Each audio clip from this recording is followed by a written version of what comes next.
Palm Sunday, ठीक है।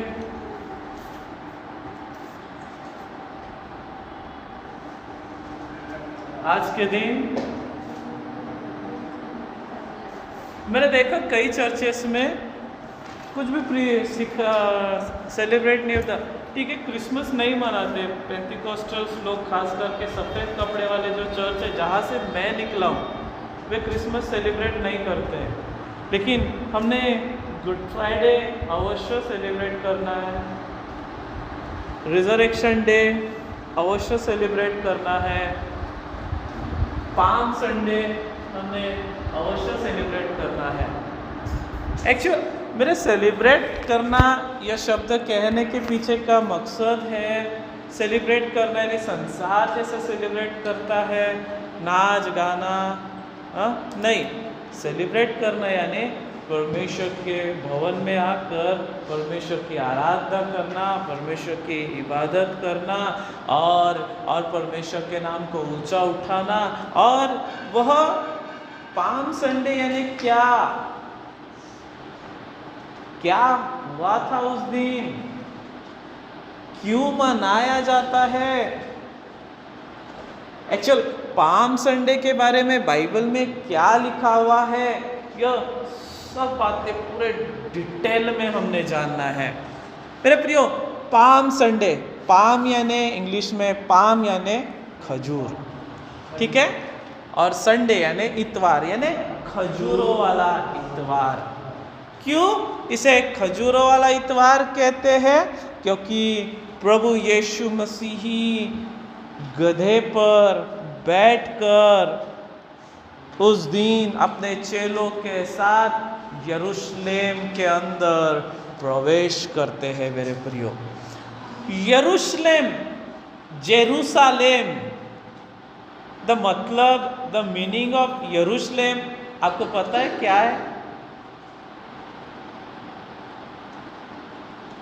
यरूशलेम का मतलब है द सिटी ऑफ पीस, शांति का शहर। यह शहर इजराइलियों के लिए, यहूदियों के लिए सबसे प्रिय शहर है। इजराइल की राजधानी है यरूशलेम, ठीक है। आज प्रेजेंट में यरूशलेम इजराइल की राजधानी नहीं है, तेल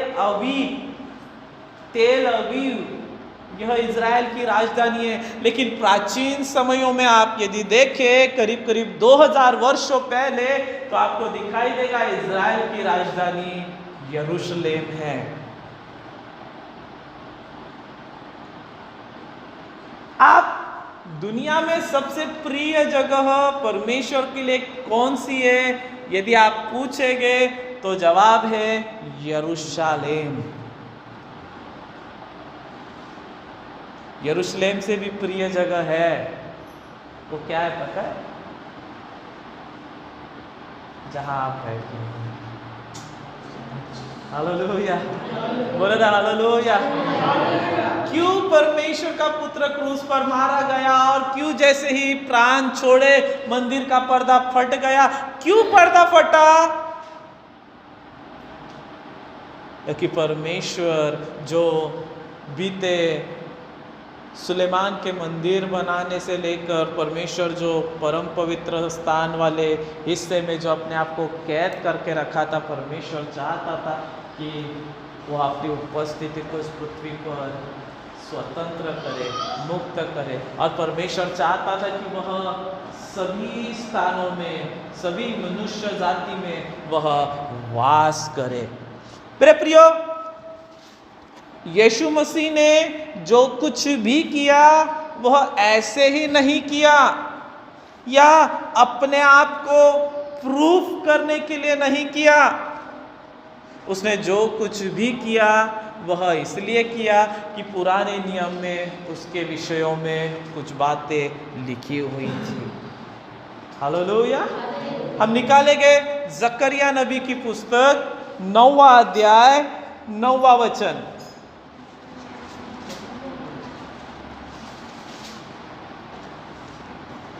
हे सियोन बहुत ही मगन हो, हे यरूशलेम जय जयकार कर, क्योंकि तेरा राजा तेरे पास आएगा। वह धर्मी और उद्धार पाया हुआ है, वह दीन है और गधे पर वरन गधे के बच्चे पर चढ़ा हुआ आएगा। ठीक है, प्रभु यीशु मसीह के बारे में लिखा है कि वह दीन है, वह धर्मी है, वह नम्र है और वह यरूशलेम में प्रवेश करेगा। किस पर प्रवेश करेगा? वह गधे पर वरन गधे के बच्चे पर सवार होकर के प्रवेश करेगा। प्रभु यीशु मसीह ने गधे को ही क्यों इस्तेमाल किया? आपको पता है गधे का ही क्यों इस्तेमाल किया? वो समयों में हाथी थे, वो समयों में ऊंट थे, वो समयों में घोड़े थे, वो समयों में रथ भी थे, लेकिन प्रभु ने इनमें से किसी का भी इस्तेमाल नहीं किया।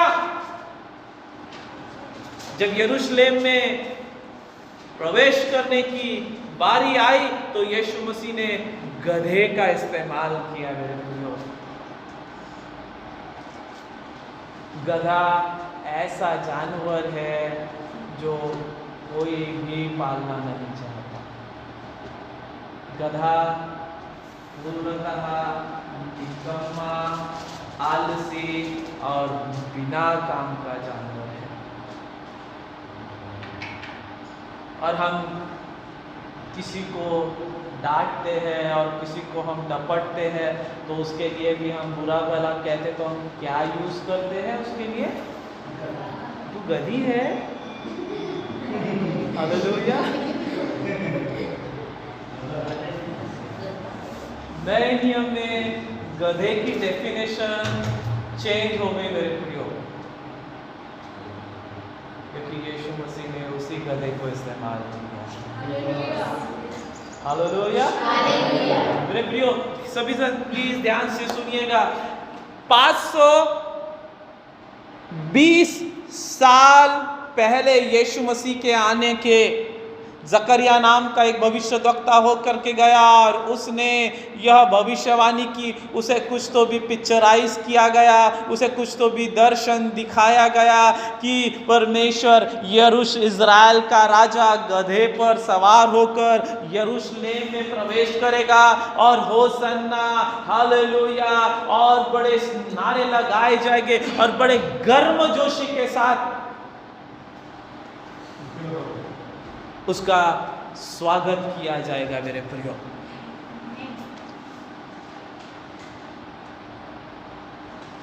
गधा, आज मैं कहना चाहता हूं, मैं गधा हूं। मैं अपने लिए कहना चाहता हूं, मैं गधा हूं। मैं वो गधा हूं जिसके ऊपर यीशु मसीह सवार है। हालेलुया।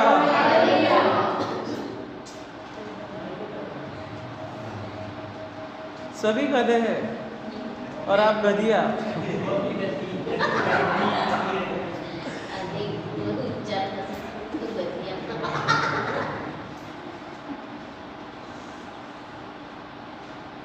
उस चीज का इस्तेमाल प्रभु करता है जिस चीज को इस संसार में रिस्पेक्ट नहीं है, आदर नहीं है, अच्छा नजरिए से लोग नहीं देखते हैं।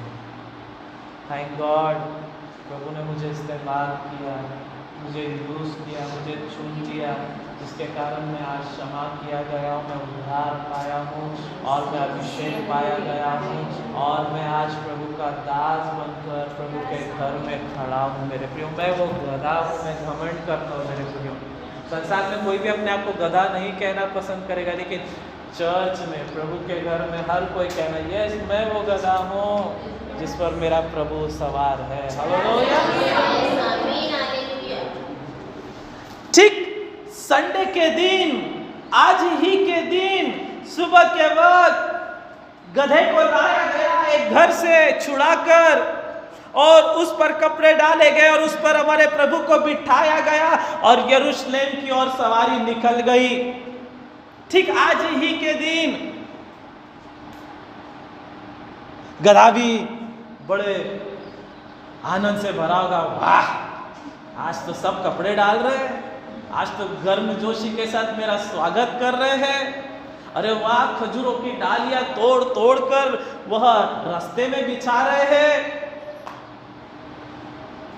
गधा भी बड़े आनंद के साथ, खुशी के साथ संडे के दिन में बड़ी मस्ती करते हुए उसने बिताया होगा। सोचा होगा चलो मैं मंडे को भी जाता हूँ, देखता हूँ आज भी मेरे लिए कपड़े बिछाए गए, आज भी मेरे लिए गर्मजोशी के साथ स्वागत करेंगे। मंडे के दिन भी गधा शायद गया होगा मेरे लिए, उसको तोड़ तोड़ के मार मार के, इस बार खजूर की डालियां नहीं तोड़ी गई, इस बार बांस के डंडे तोड़े गए होंगे, रप्पा रप्पा मार मार के उसको भगाया गया होगा। यस मेरे प्रियो, गधे को समझना है मुझे जो रिस्पेक्ट मिल रही है वो मेरे कारण नहीं मिल रही है, मेरे ऊपर कोई तो भी सवार है उसके कारण मुझे रिस्पेक्ट मिल रही है। अब प्रभु के दासों ने ये समझना है। सबसे पहली चीज मैं अपने आप को टारगेट करूंगा, हम प्रभु के दासों ने, हम प्रभु के सेवकों ने ये समझना है मुझे जो इज्जत मिल रही है, मुझे जो आदर मिल रहा है, मुझे जो रिस्पेक्ट मिल रही है वो इसलिए मिल रही है क्योंकि यीशु मसीह मेरे ऊपर सवार है।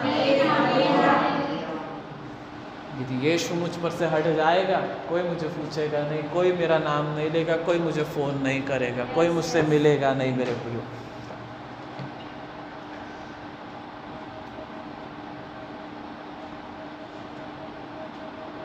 इस यरूशलेम को आप उत्पत्ति 14वां अध्याय और 18वां वचन निकालेंगे तो इस यरूशलेम का सबसे प्राचीन नाम क्या है आपको दिखाई देगा। पता है क्या यरूशलेम का पुराना नाम क्या है सबसे? ललित ब्रदर नहीं पता है, पढ़िए जल्दी। 14 का 18।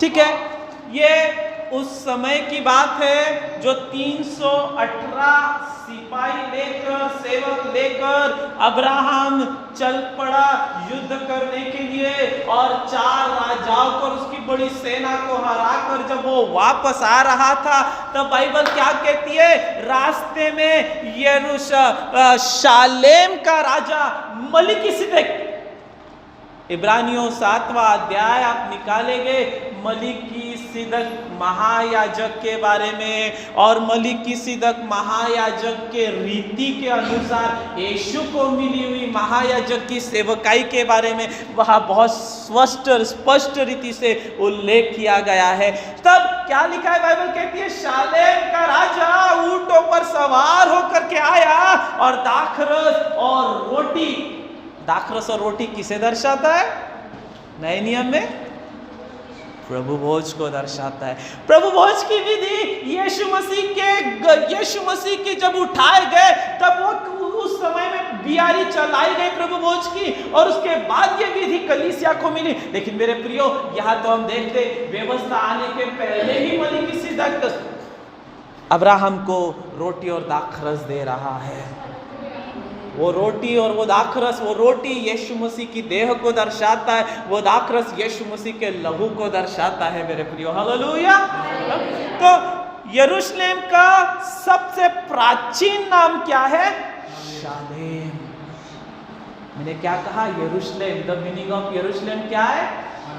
शांति, the peace, city of peace. Shalem का अर्थ क्या है? शांति। हमारे परमेश्वर का जो नाम है 14 या 16 नाम है, उसमें से एक नाम है यहोवा शालेम, अर्थात शांति का परमेश्वर। यहोवा शालोम अर्थात शांति का परमेश्वर। बाजू वाले से हाथ मिलाइए और कहिए यहोवा शालोम। बोलो यहोवा शालोम, यहोवा शालोम। अर्थात वह शांति जो नथिंग ब्रोकन, नथिंग मिसिंग। उस शांति में कुछ भी कम ज्यादा 19-20 नहीं है। मसीह की शांति, परमेश्वर की शांति, स्वर्ग की शांति आपको मिले करके। हालेलुया। आपको पता है यहोशू के द्वारा मूसा मर गया मोआब में आकर, और यहोशू के द्वारा यरदन नदी के पार जाया गया, और यहोशू ही है जिसके द्वारा वह यरीहो की शहरपना गिराई गई और सारे कनान देश पर लड़ाई करके जीत हासिल की गई। और आपको पता है यह यरूशलेम सिटी किसके हिस्से में आई? पर मुझे बताइए, इजराइल में कितने गोत्र है? 12 गोत्र में से किस गोत्र के हिस्से में आई यरूशलेम सिटी या नगर? नो। पढ़िए यहोशू 18वां अध्याय और 28वां वचन।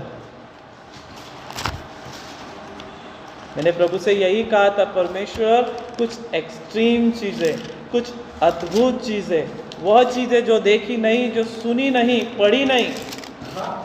18वां अध्याय 28वां वचन क्या लिखा है? मिस्पे, कपीस, मोसा, रेकेम, यस, सेला, एलेप, यबूस, जो यरूशलेम भी कहलाता है, गिबत और किरियत, ये 14 नगर और इनके गांव उन्हें मिले। किन्हें? बिन्यामीनियों का भाग उनके कुलों के अनुसार यही ठहरा मेरे प्रियो। हालेलुया। आपको कोई पूछे यरूशलेम का हिस्सा जब कनान नगर का बंटवारा हुआ, जीत लिया गया, बंटवारा हुआ, तो किस गोत्र को मिला? आपका जवाब होना चाहिए बिन्यामीनियों को। ध्यान से सुनिए मेरे प्रियो, हमारे देश को क्या कहते हैं? हमारे देश का नाम इंडिया, भारत। इसका प्राचीन नाम क्या है? इसका प्राचीन नाम है हिंदुस्तान। वैसे ही यरूशलेम का प्राचीन नाम था शालेम, जहां मलिकिसिदक महायाजक रहता था। और मैंने कहा बिन्यामीन के गोत्र को यह यरूशलेम की जगह दे दी गई, मिल गई मेरे प्रियो। लेकिन आपको पता है बीच के समय यरूशलेम को क्या नाम दिया गया था? उसे यबूसियों के नगर के नाम से भी जाना जाता था। आपने पढ़ा ना, देखा? इन ब्रैकेट के पहले सेला, एलेप, यबूस, जो यरूशलेम भी कहलाता है। मैं आपको बताऊंगा आगे में जब हम चलेंगे। उसे यबूसियों का नगर भी कहा जाता था। यरूशलेम यह शहर तीनों तरफ से, चारों तरफ से पहाड़ियों से घिरा हुआ था। आप पढ़िए भजन संहिता 125 और उसका 1 और 2, जल्दी थोड़ा सा।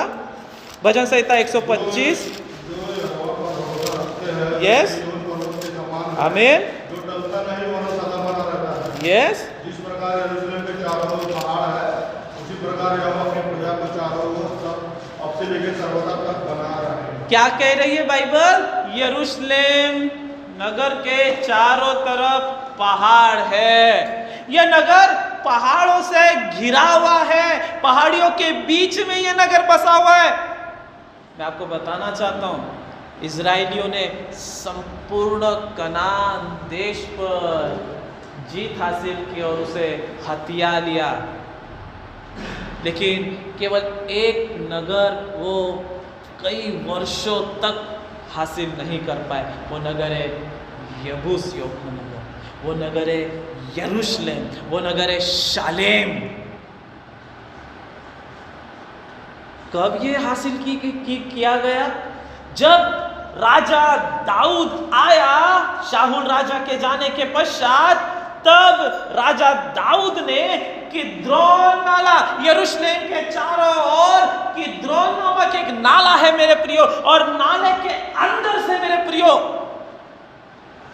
उसने यबूसियों के नगर पर हमला किया और उसको हरा दिया और उस नगर को जीत लिया और उसने उसी नगर को अपनी राजधानी करके उसके बाद बिठाल दिया, स्थापित किया। मेरे प्रियो, पवित्र शास्त्र बाइबल में यरूशलेम को सबसे महत्वपूर्ण स्थान इसलिए दिया गया है क्योंकि परमेश्वर इस स्थान पर वास करना चाहता है। ध्यान से सुनिए मेरे प्रियो,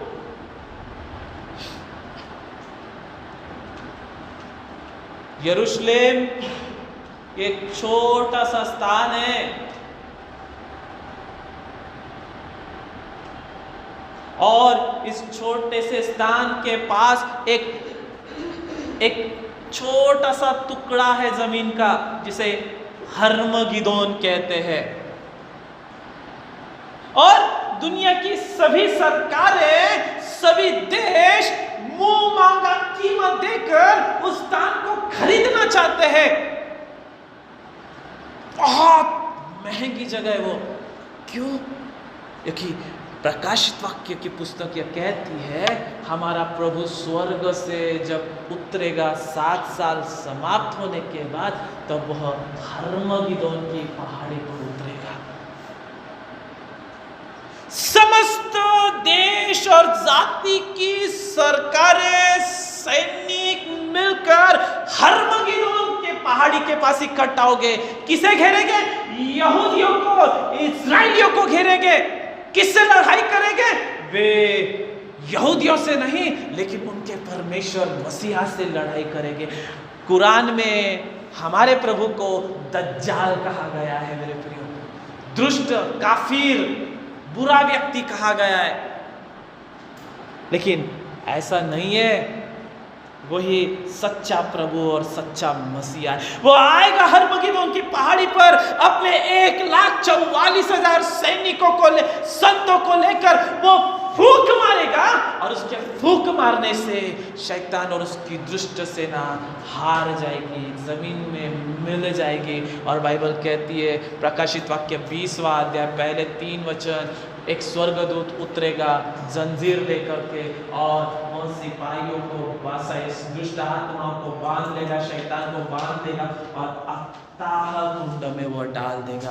ध्यान से सुनिए, यरूशलेम ये केवल इजरायली यहूदी लोगों के लिए ही बहुत ही सुंदर, पवित्र, बहुत ही क्या कहेंगे, एक अद्भुत जगह नहीं है। वो इजरायलियों के लिए भी एक अद्भुत जगह है, वह मुसलमानों के लिए भी अद्भुत जगह है। वहां पर आपको क्रिश्चियन लोगों के चर्चेस मिलेंगे, वहां आपको यहूदियों का मंदिर मिलेगा जिसकी 1, 2, 3 दीवारें गिराई गई है, केवल एक दीवार है, वॉल, द वॉल के रूप में जानी जाती है। और वहां पर यहूदी लोग जाकर रो कर, बिलक कर प्रार्थनाएं करते और चिट्ठियों में लिखकर, प्रार्थनाएं लिखकर उस दीवार के खोपचों में वहां पर वो फंसाते हैं। आज हर क्रिश्चियन यरूशलेम जाना चाहता है। वहां हमारे यीशु मसीह की कब्र भी है जो खाली है। हालेलुया। केवल दुनिया में एक ही व्यक्ति है जिसकी कब्र खाली है, उसका नाम है यीशु मसीह। और वो कहाँ पर है? यरूशलेम। आइए सभी जन अपनी आंखें बंद करेंगे थोड़ा देर। पिता, हम धन्यवाद देते हैं, बातचीत कर प्रभु जी, बातचीत कर प्रभु, अद्भुत रीति से बातचीत कर, अद्भुत रीति से तू बातचीत कर और वचन के द्वारा भेद और रहस्यों को तू प्रकट कर प्रभु जी, अद्भुत काम कर। धन्यवाद यीशु के नाम में, आमीन। भजन संहिता 135 और उसका 21 हम देखेंगे। पढ़े, यहोवा जो यरूशलेम में वास करता है उसे सियोन में धन्य कहा जावे, यहाँ की स्तुति करो। हालेलुया। मेरे प्रियो, पूरे दुनिया में आज यरूशलेम एक मुख्य स्थान है। और परमेश्वर के नज़र में भी यरूशलेम एक मुख्य स्थान है। क्यों? क्योंकि यरूशलेम के अंदर परमेश्वर निवास करना चाहता है। यरूशलेम के अंदर परमेश्वर वास करना चाहता है। आपको 21वां वचन कह भी रहा है, यहोवा जो यरूशलेम में वास करता है। यस, भले ही परमेश्वर हाथ के बनाए हुए मकानों में नहीं वास करता, वो तो आज चर्च के अंदर जो स्वयं निर्मित मंदिर है हमारे अंदर, हमारे बीच में वो वास करता है। लेकिन यरूशलेम आज भी परमेश्वर के दिल में है। भले वो क्रिश्चियनों से, चर्च से, मसीह की दुल्हन जो हम है उससे प्यार करता है, लेकिन उसने यहूदियों को छोड़ा नहीं है, उसने यरूशलेम को छोड़ा नहीं है। इन अंत के दिनों में जो लड़ाई चलने वाली है, जो कुछ भी होने वाला है, वो यरूशलेम के इर्द गिर्द ही होने वाला है। सताव बोलिए, विरोध बोलिए, लड़ाइयाँ बोलिए, जो कुछ भी बोलिए, यहूदी और यरूशलेम के विरोध में ही होने वाला है। बाइबल में इन यरूशलेम को अलग अलग नामों से भी बुलाया गया है। हम जल्दी जल्दी थोड़ा देखेंगे। भजन संहिता पढ़ेंगे, भजन संहिता 46 और उसका 4। भजन 46:4।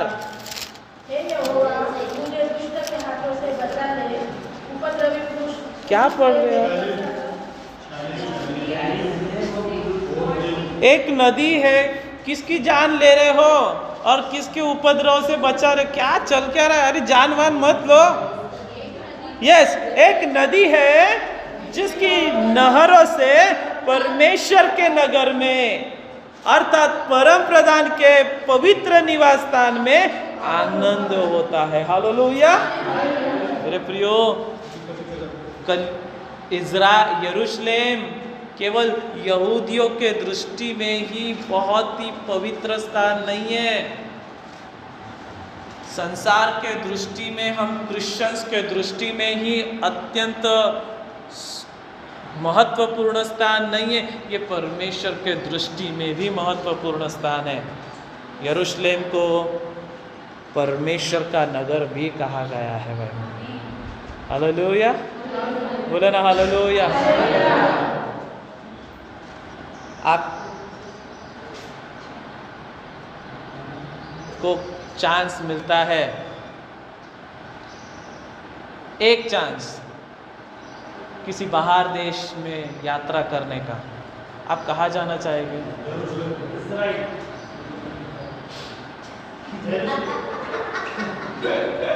बोलो मैं अमेरिका जाना चाहूँगा, बोलो मैं इंग्लैंड जाना चाहूँगा, बोलो मैं अफ्रीका जाना चाहूँगा, बोलो मैं हुनुलुलु जाना चाहूँगा।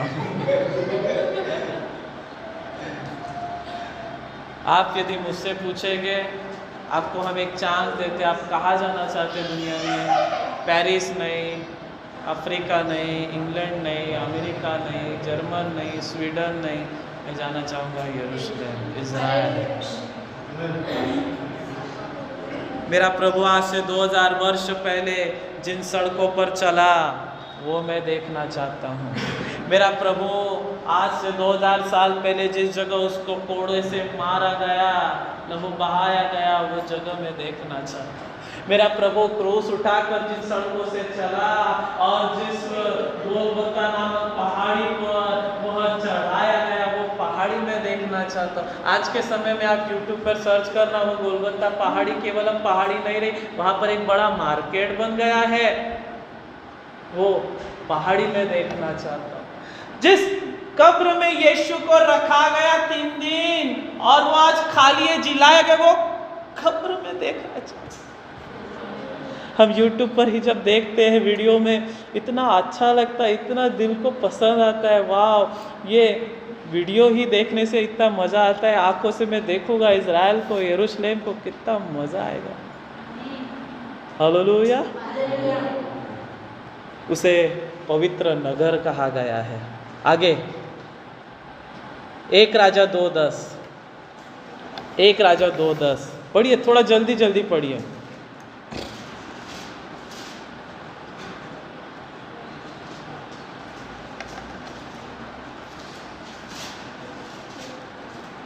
हो तब दाऊद अपनी उठाव के संग सो गया, तो दाऊदपुर में उसे मिट्टी दी गई। दाऊद ने इस्राएल पर 40 वर्ष राज्य किया।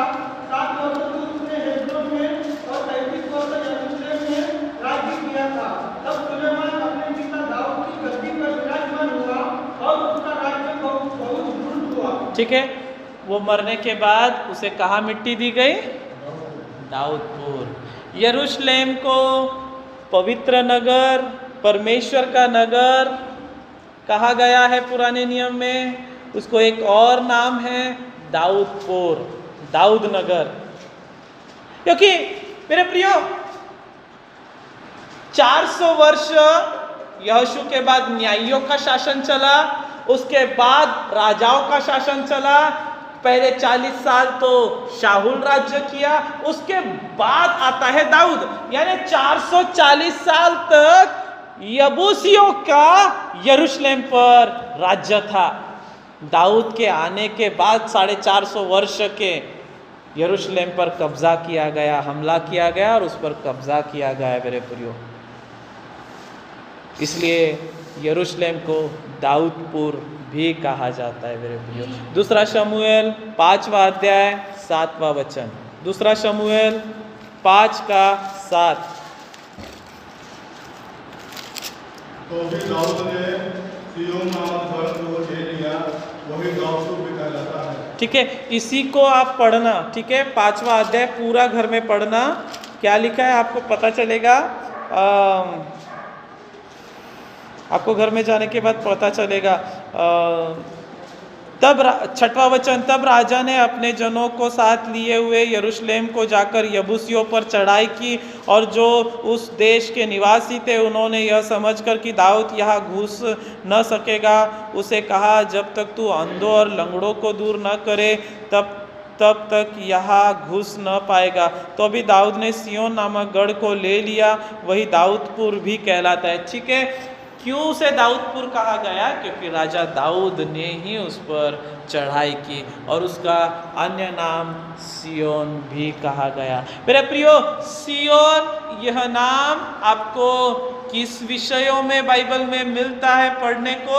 सिय्योन यह एक पहाड़ी है जो स्वर्ग में है, जिस पहाड़ी पर सेनाओं का परमेश्वर वास करता है।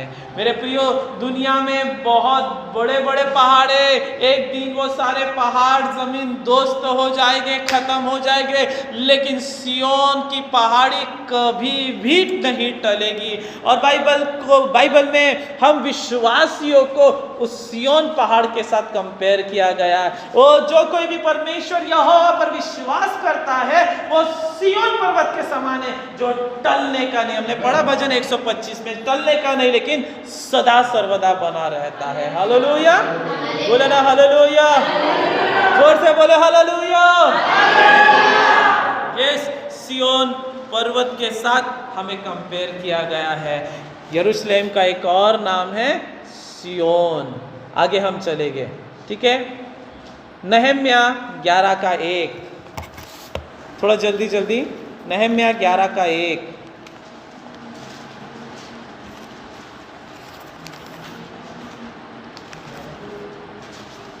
अय्यूब, भजन के पहले अय्यूब, अय्यूब के पहले नहम्याह।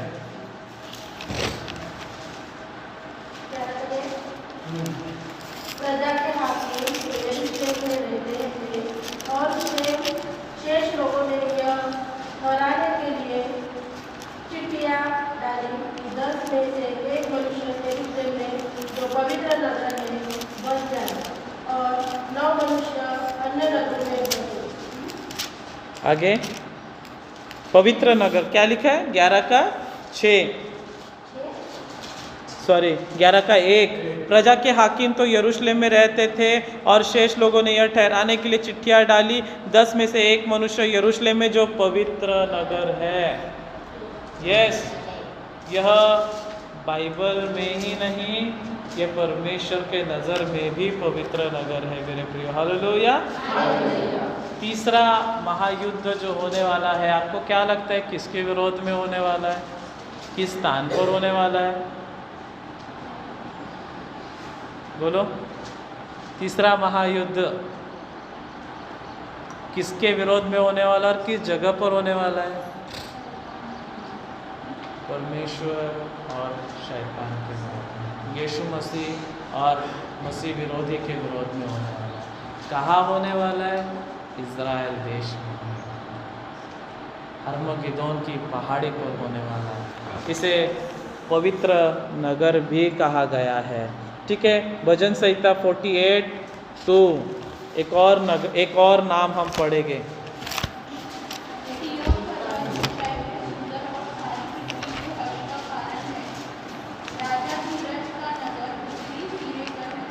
राजाधिराज, यस, इसे पवित्र नगर कहा गया है, इसे परमेश्वर का नगर कहा गया है, इसे सियोन कहा गया है, इसे दाऊदपुर कहा गया है। अब हम देखते हैं भजन 42:2 में, यह महान राजा का नगर भी है मेरे प्रियो। बस एक चीज़ हम देखेंगे, यशाया 60 और उसका 14। यशाया 60 और उसका 14।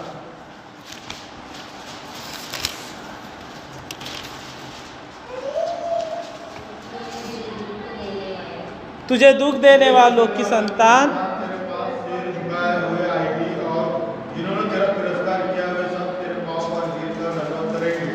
वे तेरा नाम यहोवा का नगर, इस्राएल के पवित्र का सिय्योन रखेंगे। ठीक है, प्रभु का नगर, यहोवा का नगर, यरूशलेम को यहोवा का नगर भी कहा गया है। हम थोड़ा सा आगे चलेंगे मेरे प्रियो। राजा दाऊद ने यरूशलेम को अपनी नगर की राजधानी बनाकर यहाँ महल स्थापित किया। दूसरा शमूएल 20:3, यहाँ से थोड़ा फास्ट चलेंगे। दूसरा शमूएल 20:3 पढ़े। तब दाऊद यरूशलेम को अपने भवन में आया, और राजा ने उस 10 रथैलियों को जिन्हें वो भवन की चौकी करने छोड़ गया था, अलग एक नगर में रखा और उनका पालन पोषण करता रहा। परंतु उसने दावा किया, इसलिए वे अपनी मृत्यु के दिन तक विधवापन की दशा में जीवित भी बन रही।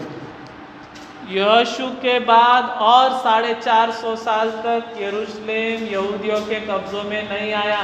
दाऊद ने चढ़ाई की और उसे छीन लिया यबूसियों के लोगों के हाथों से। और यहाँ लिखा है 3 में, यरूशलेम में आकर उसने अपना भवन बनाया और वो वहाँ पर आकर बस गया मेरे प्रियो। आप आगे पढ़ेंगे दूसरा इतिहास 3:1, राजा दाऊद का पुत्र, पढ़ेंगे दूसरा इतिहास 3:1। राजा दाऊद यरूशलेम में मोरिया नामक पहाड़ पर उसी स्थान में यहोवा का भवन बनाना आरंभ किया, जिसे उसके पिता दाऊद ने दर्शन पाकर यबूसी ओर्नान के खलिहान में तैयार किया था। ठीक है, आपको बार बार मैं प्रूफ दे रहा हूँ वचन में से। यरूशलेम किसके हाथ में था? दाऊद के समय तक यबूसी लोगों के हाथों में था। और बीच के समयों में यरूशलेम का नाम क्या था? यबूसियों का नगर था मेरे प्रियो। और जिस दाऊद ने अपना महल बनवाया यरूशलेम में और वो वहाँ जाकर बस गया, उसी के पुत्र सुलेमान ने भी उसी यरूशलेम के अंदर, जिसे यबूसियों का नगर भी कहा जाता है, मोरिया पर्वत के ऊपर परमेश्वर का एक भवन बनाया मेरे प्रियो। आगे हम देखेंगे भजन संहिता 68 उसका 29, भजन संहिता 68 उसका 29।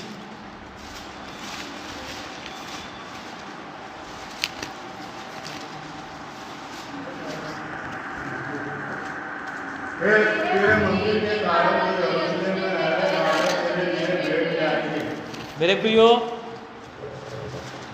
यहूदी दुनिया में कहीं पर भी क्यों ना हो, सुनो, यहूदी चाहे अमेरिका में हो, चाहे भारत देश में हो, चाहे पाकिस्तान में हो, चाहे जर्मनी में हो, चाहे कहीं पर भी क्यों ना हो। आपको पता है दानियल नबी नबूकदनेस्सर राजा के नगर में बाबेल में जब रहता था वो किस और मुंह करके प्रार्थना करता था?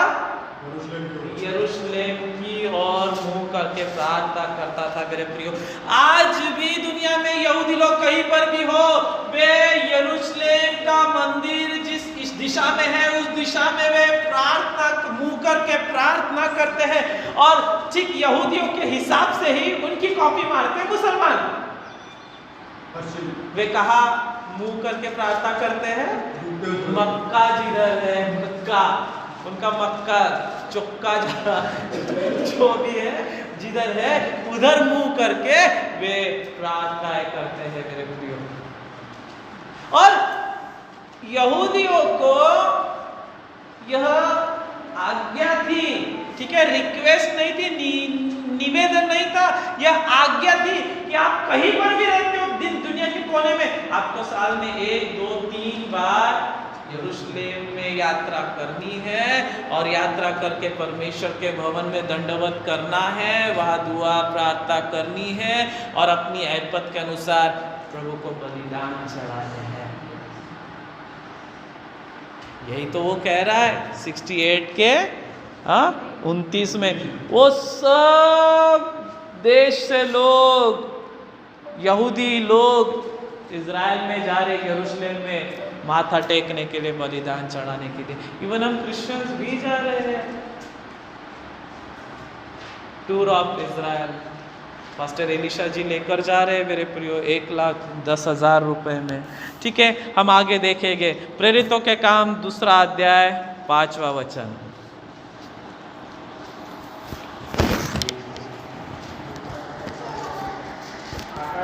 आकाश के नीचे की हर एक जाति में से भक्त यहूदी यरूशलेम में रह रहे थे। आप 11 पढ़ो।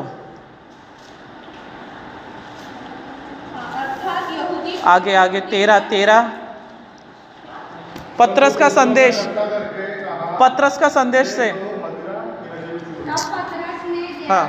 के साथ खड़ा हुआ और उनसे शब्द से कहने लगा, हे यहूदियों और यरूशलेम के हिस्सा रहने वालों, यह जान लो और कान लगाकर मेरी बातें सुनो। ठीक है मेरे प्रियो, सबसे पहला सुसमाचार कहाँ दिया गया? यरूशलेम के अंदर। हम जो प्रभु भोज की ब्यारी हर महीने चलाते हैं, सबसे पहले प्रभु भोज की ब्यारी कहाँ चलाई गई? प्रभु द्वारा यरूशलेम के अंदर, ऊपर के अटारी पर। सबसे पहले पवित्र आत्मा कहाँ उंडेला गया? पढ़िए प्रेरितों के काम 2 अध्याय 1 से 3 तक। तो वे सब एक जगह इकट्ठे थे। एकाएक आकाश जा, बड़ी आंधी की सनसनाहट का शब्द हुआ और सारा घर जहाँ वे बैठे थे डूब गया और उन्हें आग की सी चीजें पड़ती हुई दिखाई दी और उसमें से हर एक पर आग लगी। ये भी यरूशलेम ही है जहाँ पर पवित्र आत्मा पेंतेकुस्त के दिनों में 120 चेलों पर उंडेला गया। प्रेरितों के काम 1 अध्याय 4 वचन। ये यरूशलेम ही है जहाँ, जिसके विषय में प्रभु आज्ञा दे रहा है अपने चेलों को कि यरूशलेम को न छोड़ो। देखो देखो देखो, पढ़ो। और उसने मिलकर उन्हें आज्ञा दी, यरूशलेम को न छोड़ो, परंतु पिता की उस प्रतिज्ञा के पूरे होने की बात करते रहो, जिसकी चर्चा तुम मुझसे सुन चुके हो। प्रभु यीशु मसीह अब जिलाए जाए गए हैं और अब 40वें दिन यीशु मसीह स्वर्ग जाने वाले हैं और चेले पास में बुलाता है और चेलों को पता चल गया है कि अब प्रभु हमें छोड़कर जा रहा है। इसके वजह से वे डरे हुए थे, सहमे हुए थे, मन में व्याकुल थे मेरे प्रियो। और ऐसे में प्रभु उनसे कह रहा है, आप कुछ भी हो जाए, आप यरूशलेम को छोड़ना नहीं। क्यों उन्हें यरूशलेम को न छोड़ने की आज्ञा दे रहा है? क्योंकि ऑलमोस्ट सभी के सभी गलील प्रांत से आए हुए थे। हेरोदेस जिस नगर का गवर्नर था, उस नगर से, उस राज्य से वे लोग आए थे, गलील प्रांत से। अवश्य ही यीशु के जिलाए जाने और स्वर्ग उठाए जाने के बाद वे वापस चले गए होते, उनका कोई वहां ठाव ठिकाना नहीं था, वो यरूशलेम में मेहमान के रूप में थे। लेकिन प्रभु से कहते हैं यरूशलेम में ठहरे रहो, यरूशलेम को नहीं छोड़ो, क्योंकि यहीं पर पवित्र आत्मा उंडेला जाने वाला है, यहीं से पवित्र आत्मा दुनिया में बाहर जाने वाला है। इसलिए अगले 10 दिन तक और वे यरूशलेम में ऊपर की अटारी पर, जहां प्रभु ने उन्हें पहली बार प्रभु भोज की तैयारी चलाई थी, वहां वे ठहरे रहे मेरे प्रियो। आगे हम लोग देखेंगे इसी यीशु मसीह को सारे क्लेशों और पीड़ाओं में से यरूशलेम में ही जाना पड़ा। यरूशलेम ही वह स्थान है जहाँ यीशु पकड़वाया गया, यीशु मसीह कोड़े खाया, यीशु मसीह क्रूस उठाकर यरूशलेम में यरूशलेम के बाहर गोलगता पहाड़ पर गया। आपको पता है यरूशलेम और गोलगता पहाड़ के बीच में कितना डिस्टेंस है? 7 किलोमीटर। इसका अर्थ वह भारी मोटा कई किलो वजनी क्रूस उठाकर प्रभु, जिसकी पीठ तो पहले ही कोड़े मार मार के फाड़ डाली है, बाल दाढ़ी के बाल नोच नोच के लहूलुहान कर दिया है, और इतना ही क्या कम है, रास्ते पर चलते हुए भी कोड़े बरसा रहे हैं, निकाल निकाल जल्दी। किसी ने लात मारा होगा तो प्रभु जाके दूर गिरा होगा, शायद हो सकता है वो भारी क्रूस उसके पीठ पर गिरा होगा, पैर पर, छाती पर गिरा होगा। इसी यरूशलेम में ही प्रभु दुख उठाया है, कोड़े खाया है, मारा गया है, गाड़ा गया है। मुसलमान चाहे कुछ भी कहते हो, यीशु क्रूसीफाई नहीं हुआ, यीशु नहीं मरा है, यीशु को तो जिंदा ही अल्लाह ने जन्नत में उठा लिया। देखो तो अल्लाह के होने के प्रूफ दीजिए पहले। अल्लाह ने उठा लिया, अल्लाह ये उठाया जाना बाद में, पहले अल्लाह है कि नहीं इसका प्रूफ दो मेरे को। हालेलुया। मैं विषय से बाहर जा रहा हूँ, जाने दो, ठीक है। पहली कलीसिया भी कहाँ स्थापित हुई? 120 लोग हर दिन के समान पेंतेकुस्त के दिन उठे होंगे, हाथ पकड़कर हालेलुया,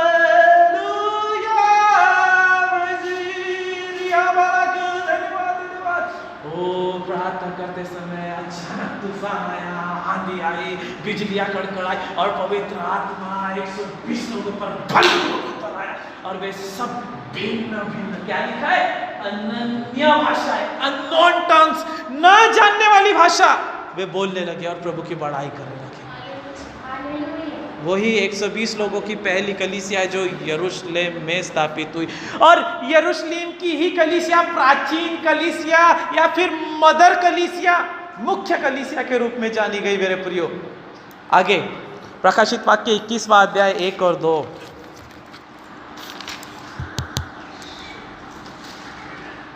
फिर मैंने नए आकाश और नई पृथ्वी को देखा, क्योंकि पहला आकाश और पहली पृथ्वी जाती रही थी और समुद्र भी न रहा।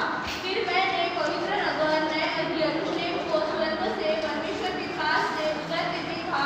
वह उस दुल्हन के समान थी जो अपने पति के लिए श्रृंगार किए हो। ठीक है, प्लीज पिक्चर क्लियर हो जाए, ध्यान दीजिए, यहाँ मैं खत्म कर रहा हूँ, ध्यान दीजिए सभी जन, इधर ध्यान दो, इधर ध्यान दो। यस,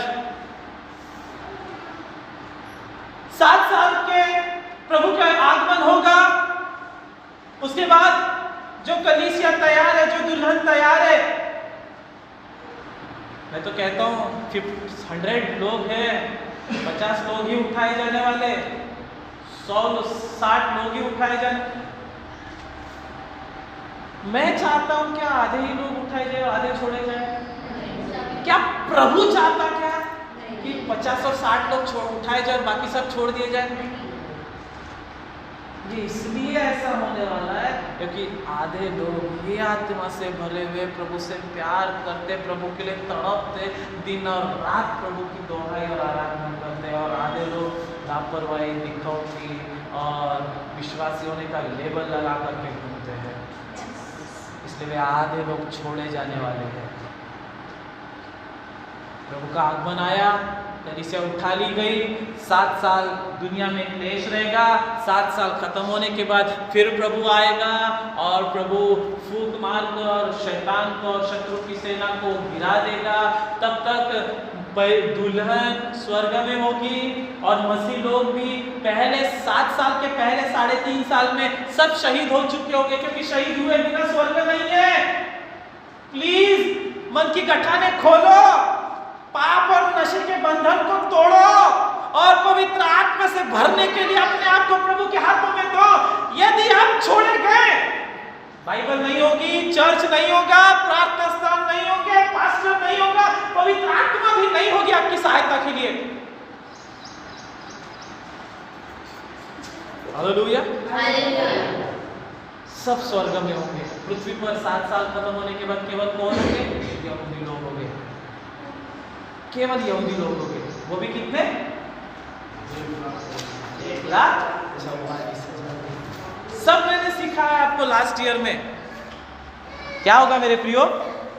सब के सब स्वर्ग में होंगे और शैतान का खत्मा करने के बाद, वो मसीह विरोधियों का खात्मा करने के बाद, जिनके माथे पर और जिनके हाथों पर वो जो छाप लगी है पशु की, वो खत्म होके नरक में जाने के बाद इस पृथ्वी को साफ किया जाएगा, आग से शुद्ध किया जाएगा और पवित्र किया जाएगा। और इसी पृथ्वी पर यीशु मसीह अपने संतों के साथ 1000 साल तक राज्य करने वाला है। कहां पर राज्य करने वाला है? पृथ्वी पर।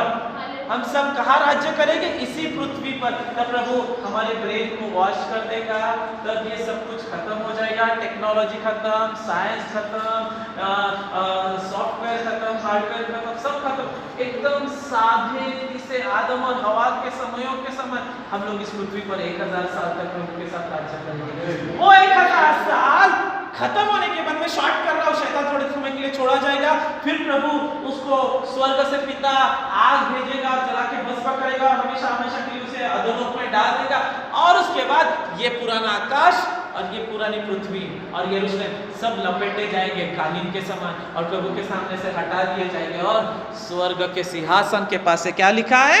21वां अध्याय, स्वर्ग के सिंहासन के पास से एक नया आकाश, एक नई पृथ्वी और उसके ऊपर एक नया यरूशलेम।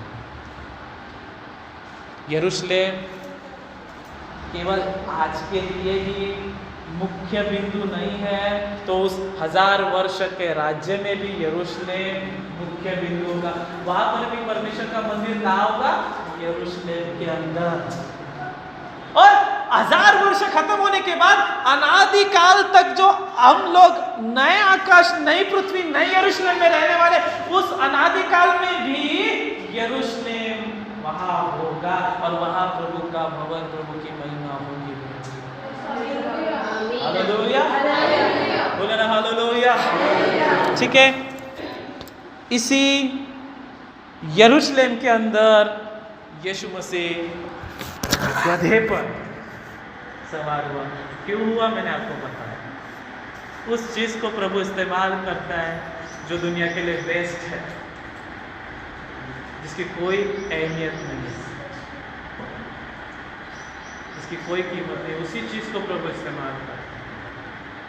प्रभु ने गधे का इस्तेमाल किया यरूशलेम में प्रवेश करने के लिए, और यरूशलेम में विजयी प्रवेश ये चीज़ दर्शाती है। ये चीज़ लिखी है चारों सुसमाचार की पुस्तकों में। मत्ती में भी लिखा है, मरकुस में भी लिखा है, लूका में भी लिखा है, यूहन्ना में भी।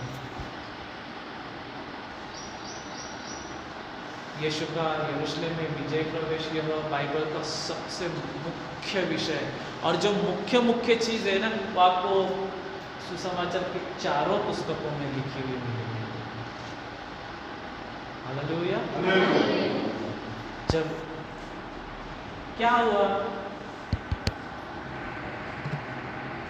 यीशु मसीह ने क्या किसी को उसने चेलों को बोल के रखा होगा, जाओ, जैसे मोदी जी चेले चपाटे बांट के रखते, पैसे खिलाते और जाओ, मोदी जी इस नगर में आएगा, मोदी मोदी मोदी के फिर नारे लगाना। यीशु मसीह ने भी ऐसा किया होगा कि सबको 2-2 दिनार 5-5 दिनार दे देना, और जब मैं अंदर आऊंगा गधे पर बैठ के यीशु हालेलुया होसन्ना। पहली चीज, होसन्ना का मतलब पता है आपको? परमेश्वर की स्तुति हो, परमेश्वर हालेलुया का मतलब फिर, होसन्ना का मतलब प्रभु मुझे बचाओ। यह इब्री शब्द है जिसका अर्थ है गॉड सेव्स अस, डिलीवर्ड अस, हमें बचाओ, हमें छुड़ाओ। क्यों यरूशलेम की पब्लिक इतनी उत्साहित हो गई प्रभु को देखकर, गधे पर सवार होकर जब आया तो? क्योंकि उन्हें व्यवस्था पता है, उन्हें पुराना नियम पता है, उन्हें पता है हमारा राजा जो आने वाला, जो हमें छुड़ाने वाला है ना, वो गधे पर, गधे के बच्चे पर सवार होकर आने वाला है। और जब यीशु को गधे पर बैठकर आते हुए देखते हैं तो सब आनंदित होते हैं, और उन्हें जकरिया नबी के पुस्तक में लिखी हुई भविष्यवाणी स्मरण आती है, और सब अपने काम छोड़ करके प्रभु के पीछे हो जाते हैं। और कोई शॉल डाल देता है, कोई चद्दर डाल देता है, कोई अपना ऊपर का कमीज निकाल कर बिछा देता है, कोई बाजू में पड़ी हुई खजूर की डालियां। और मेरे प्यारे, खजूर की ही डालियां क्यों? क्योंकि यरूशलेम ये नगर खजूरों वाला नगर है, वहां पर आपको केवल खजूर खजूर खजूर हर जगह। हमारे इधर कैसे ये बादाम के, नीम के और मुन्ने के पेड़ मिलेंगे, वहां केवल खजूरों के पेड़ है मेरे प्यारे, बड़े बड़े खजूरों के पेड़। जब प्रभु को आते हुए लोगों ने देखा, पास में लगी हुई डालियां तोड़ी और बिछा दी, और हाथों में लेकर होसन्ना होसन्ना, प्रभु के नाम से आने वाला hosanna, hallelujah, praise the lord, प्रभु की महिमा हो, वे गाने लगे मेरे प्रियो। यह बहुत ही अद्भुत है मेरे प्रियो।